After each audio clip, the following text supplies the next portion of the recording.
terrible news last night. The D in Big D stands for disaster. Kyrie Irving as the Mavs take on the Kings. He's been so good this year. And then, Alan, this is late first quarter. We're going to show it again. Watch the left knee as it plants awkwardly. Yeah, it's there, and then also the contact with the knee as well. And it's just right there is the hyperextension that you see. They're calling it a left knee sprain, but they'll get some imaging on it. They would carry him to the line. Listen to the crowd.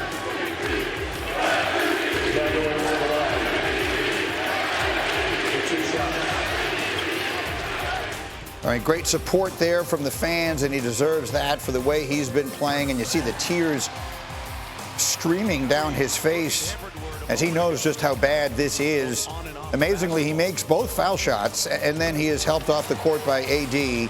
And who knows if and when we will see him again this season. Kings win 122-98, but that feels like a very small part of the story. Big Perk is with us this morning along with Alan Hahn. Perk, what is your reaction to what happened with Kyrie last night and what has happened to the Mavericks here over the last few weeks? Well, one, we hope that Kyrie Irving is okay, right? Hopefully that it is just a left knee strain. That's number one. Number two, Kyrie Irving is built different. For him to go back to the free throw line, shoot those free throws, you know, while in pain and do that reminds us of the Kobe Bryant moment. Now, here's the real, okay? The Dallas Mavericks are done, and they should be done, right? Even if it is a left knee sprain, if I'm the Mavs, it's only a month and a half left in the season. Shut AD down, shut Kyrie Irving down, get them ready for next season. I said this when they made the trade for Anthony Davis and traded away their international superstar in Luka Doncic, that this Dallas Mavericks team has a 3-year window and they have to deliver a championship. We don't know what Derek Lively is going to look like. We don't know when Daniel Gafford is going to come back. They're too banged up, and it's not worth it to risk it this season. Get healthy, come back next season, and start off strong with all healthy bodies. So right now they are in the 10 spot, so the last play-in spot in the West. They have a fairly significant cushion ahead of Phoenix to remain in that spot. They have 20 games remaining. Those things, I guess, would be on one side of the ledger. The other would be that their season has begun to crumble since they made the Luka trade. One would assume if Kyrie is out for any period of time, it will continue to go in that direction. Yeah, and I agree with Perk, and that's what you have to do. And if you're the Dallas Mavericks, you can't look at this as saving face. It's the absolute worst thing they could do is try to save face and let's just get these guys back in the lineup and play in the play-in and all those things.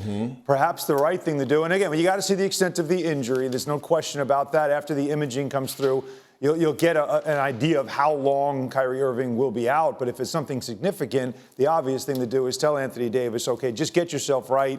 And Gafford and Lively, we don't know what that group looks like yet. We saw one half of basketball with AD, and it looked really good.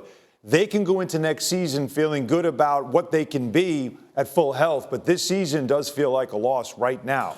And adding to it, I mean, I guess adding insult to injury, if you will, this came on the same day where earlier the Mavericks had informed their ticket holders that they were going to be raising ticket prices for next year, and what can only be described as one of the truly tone-deaf moves we have seen in sports in recent memory. Big Perk, very quickly, a reaction to that, Big Perk? I see you nodding along.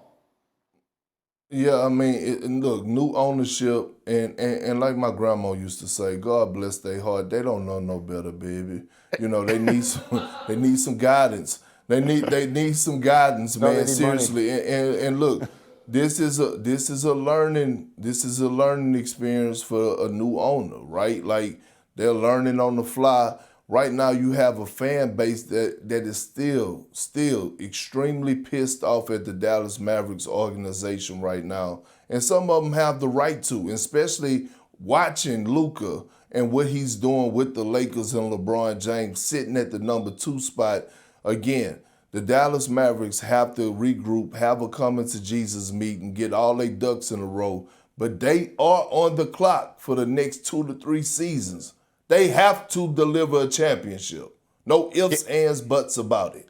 No, I'm with you. And look, the true measure of this trade will not be done this season, but it couldn't have started worse. Oh, like, if you just look at the way this thing has started, it couldn't have started worse. We'll see if it winds up getting much better. Yeah.